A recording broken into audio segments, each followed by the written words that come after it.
We lost 4 American lives that day. Ambassador Chris Stevens, Sean Smith with the State Department, and 2 CIA contractors, Glenn Doherty and Tyrone Woods. We have never forgotten those heroes, and we have never stopped seeking justice for that crime against our nation. In fact, from day one, Cash and Dan would sit in meetings and say, "We're going to get them," and they did. Today, I'm proud to announce that the FBI has arrested one of the key participants behind the Benghazi attack. Zubair al-Bakosh landed at Andrews Air Force Base at 3 a.m. this morning. He is in our custody. He was greeted by Director Patel and U.S. Attorney Jeanine Pirro. Hillary Clinton famously once said about Benghazi, "What difference at this point does it make?" Well, it makes a difference to Donald Trump.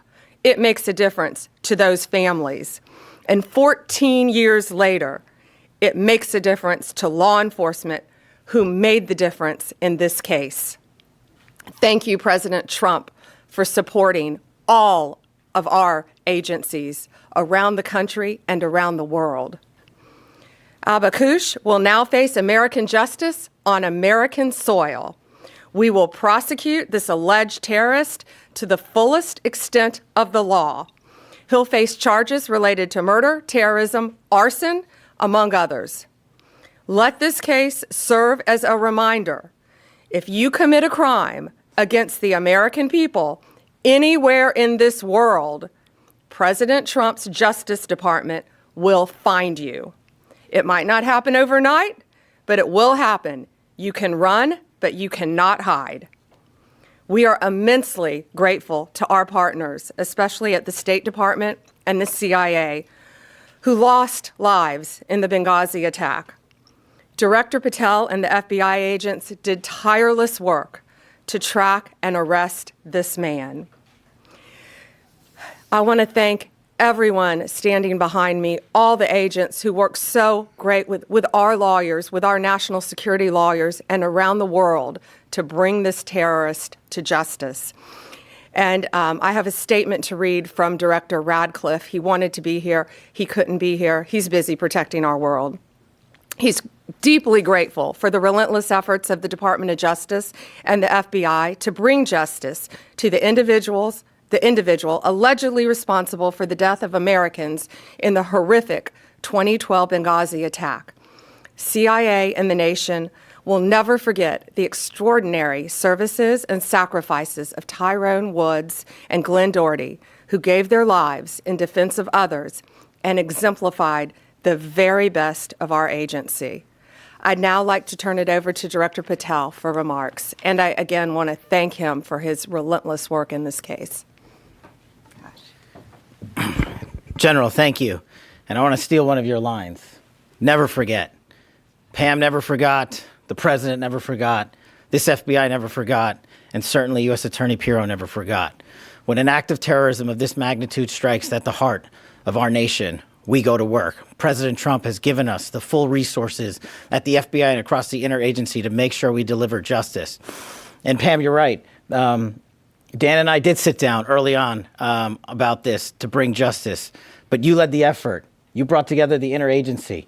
You said we are going to get this done because no one agency alone can do it. So we are thankful to have an Attorney General at the Department of Justice who works together with every single cabinet secretary and enforce the law. What you saw today, and I want to get, or what you're going to see today, I want to address it in a minute, but I want to remind the folks out there the work of this Department of Justice. We were here just a few short months ago talking about how we were going to raise the RFJ for another violent offender on the run, Ryan Wedding. And what did we do under Attorney General's leadership? And what did we do when President Trump said, go get the worst of the worst? We captured him. We captured together, under President Trump's leadership, 6 of the FBI's most wanted fugitives in 1 calendar year. To put that in perspective, that is 2 more than the entirety of the prior administration. And you cannot do that alone at the FBI. You have to have an attorney general and a Department of Justice willing to prosecute, willing to go to the four corners of the earth and make sure we deliver justice. And that's what we're doing here today. I was at the airfield with U.S. Attorney Pirro earlier this morning when we did the formal foreign transfer of custody of Bakush into U.S. custody to face prosecution under her auspices and her office. And the Department of Justice are going to execute justice for the fallen. As a young prosecutor at CTS, the National Security Division, I worked on the Benghazi case. This was very near and dear and personal to me. We lost 4 brave Americans in Chris, Sean, Kyle, and Steve. And we can never, ever, ever forget them. Ever. And we will not. In order to put something like this together, it doesn't happen overnight. The FBI's hostage rescue team, the FBI's critical incident response group, our special flight operations unit, and countless others, along with the agents in the New York field office who never forgot Benghazi and never let the world forget it, endured over a decade to bring yet another terrorist who killed 4 Americans to justice. That is a relentless pursuit of mission that can only happen when you have an interagency who's willing to get after it. I'm extremely thankful to the CIA and Director Ratcliffe and our other law enforcement partners for making sure that the world knows that if you kill an American citizen in an act of terrorism, we will hunt you down. We will bring you to justice, and you will face justice here in America, not in another court and not in any other proceeding around the world, but here. You killed our own, so we are going to take it to the streets to make sure you are held accountable. Once again, I'd really like to thank the entirety of the FBI, headquarters divisions. There are so many moving pieces to actually execute a foreign transfer of custody. And now we're talking about the 7th, the 3rd in just a couple of weeks. And I don't know if that has ever happened before in U.S. history. It's happening because President Trump backs the blue. President Trump has given law enforcement the resources we need to take the fight across the world. And the Attorney General has been relentless in her mission to make sure that these victims are remembered and that we bring them some semblance of peace by bringing those who killed their loved ones to justice. It's a little full circle for me. Yes, then Director Deputy Bongino and I did sit down and said, how are we going to get this guy? How are we going to find the individual responsible for the Benghazi attacks? And we sat down with Jeanine Pirro, and we sat down with the AG and her team and the Deputy Attorney General. And every single day, every single week, we talked about how we would do it. And we're here today because we have an interagency that is led by superior individuals who have one shared goal: protecting America and our lives and our future. And to any others out there who wish to do harm, especially commit acts of terrorism here and around the world, this is the feat you will meet. You will not be forgotten by us. We will chase you down. And it is a privilege and an honor to be the director of the FBI and come full circle for me, especially on this Benghazi case, especially with the families I know so well. And for me to you, the families, I just want to personally say, I continue to pray for you. I hope that we can give you a little bit of peace in the utmost difficult of times when you have lost loved ones. And I just want to thank President Trump for delivering that peace and that modicum of justice. Thank you, Attorney General. Thank you, Director. Thank you, Director. And it's now my honor to introduce the woman who will be prosecuting this alleged terrorist, U.S. Attorney Jeanine Pirro. Thank you, Attorney General. 14 years ago, Americans watched in horror as a scene unfolded in a foreign land in one of the most dangerous places in the world for Americans, Benghazi, Libya. An American ambassador, elite military personnel, and a State Department employee were all violently murdered. For 13 hours, the American cavalry never came. For 13 hours, they waited for help that never came.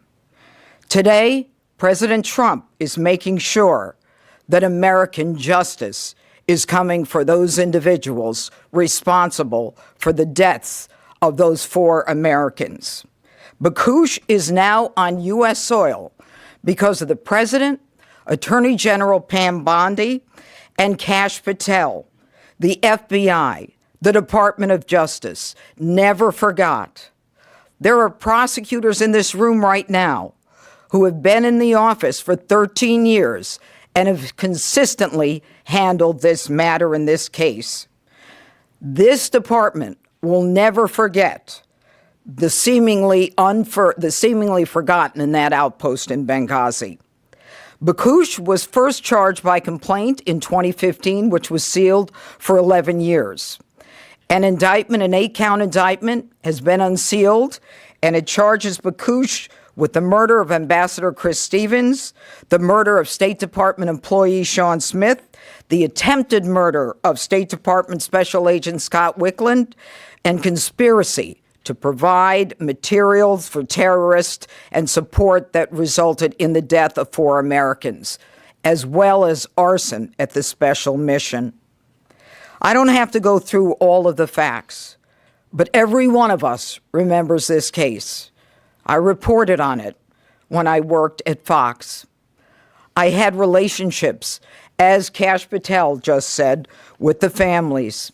And last night, as soon as they were in custody, because of Pam and because of Kash, we had a limited unsealing order from Judge Cooper that allowed me to speak to the family members to let them know that justice was coming for Bakush. I spoke with Sean Smith's mother, who I've known for years and have communicated with for years. I spoke with Tyrone Woods' widow, Dr. Dorothy Woods. I spoke with Ambassador Chris Stevens' family, as well as Glenn Doherty's brother, Greg, as well as his widow. These were people who never expected that justice would be coming. They never knew about the determination in this room and behind me and the incredible work of the FBI along this case for years and years, because this was something that mattered. The Benghazi saga was a painful one for Americans. It has stayed with all of us. And let me be very clear, there are more of them out there. Time will not stop us from going after these predators, no matter how long it takes, in order to fulfill our obligation to those families who suffered horrific pain at the hands of these violent terrorists. And now, I again want to tell everyone that American justice is here, that President Trump will make sure that the cavalry comes for Americans no matter where they are in this world. Thank you. We'll take a few questions. I have a on topic and an off topic. Sure. Tell us a little bit about how he was captured, where he was captured. Was he in jail for a while before? Was he at home? What can you tell us about how this all went down? We're not going to give out a lot of the details, but I'm going to let Kash take what we can say. The general's right. We have to protect the integrity of the investigation and the ongoing prosecution. That's of the utmost importance. It always is, to make sure even this individual receives the constitutional protections only afforded in the United States of America. But an FTOC, a foreign transfer of custody, is executed by the FBI each and every time with special tactical assets, FBI agents, and of course medical personnel. And that was done in this instance. And the individual was apprehended and transferred over the night and into custody early this morning at an airfield. And so that's about all we can say on that matter. But in order to maintain the chain of custody, this is what the FBI does, routine, every time. It's what we did for the 6 top 10 we already captured. It's what we did for the relentless others that we continue to capture. Was he picked up in Libya? He was picked up overseas. And then if I could just ask you two quick off topics. Obviously, this terrible tragedy we're watching in Arizona with Nancy Guthrie. I understand you know Savannah Guthrie. What is the federal government doing right now? Is the FBI now leading the investigation, taking it over from the locals? We're doing everything to assist the locals. We're working with the locals. Breaks my heart for Savannah and for her family. I know she's asked for all of our prayers. So please pray for her beautiful mom, pray for her family that she's returned home. That's all we can say about that at this time. But yeah, I've known Savannah for over 30 years, and it's breaking my heart. If I may, there seems to be a little confusion with DNI Gabbard was down in Atlanta last week for the Fulton County search. Originally, This office said that she was not part of the investigation. She put in a letter to Congress that President Trump directed her to do so.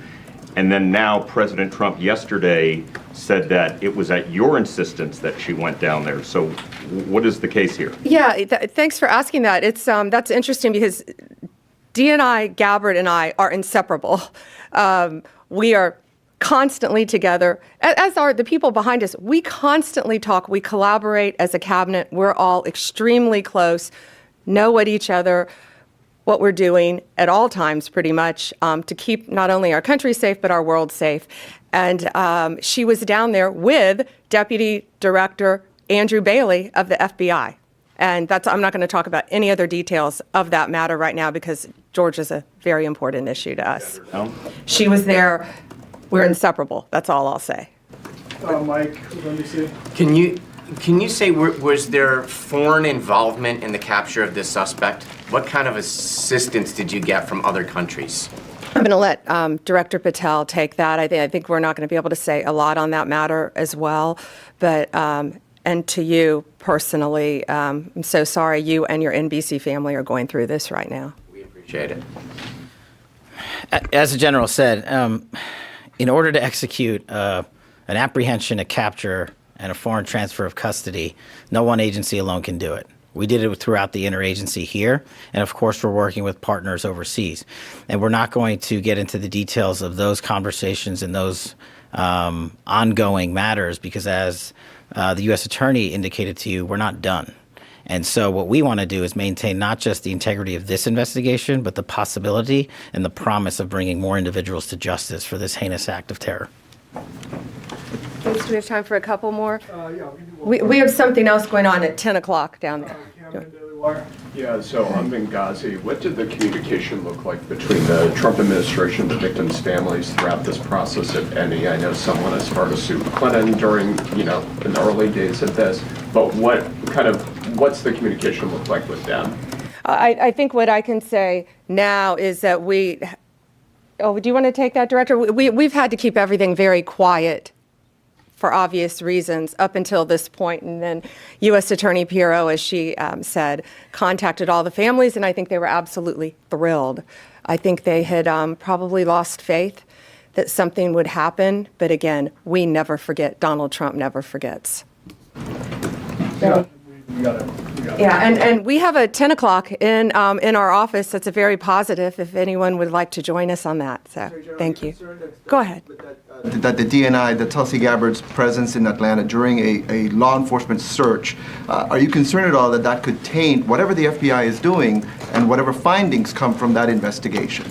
Absolutely not. And Andrew Bailey was taking the lead down there. He's Director Patel's deputy director of the FBI. Thank you all. Thanks. Oh, sorry about that, ma'am. Oh, it's okay.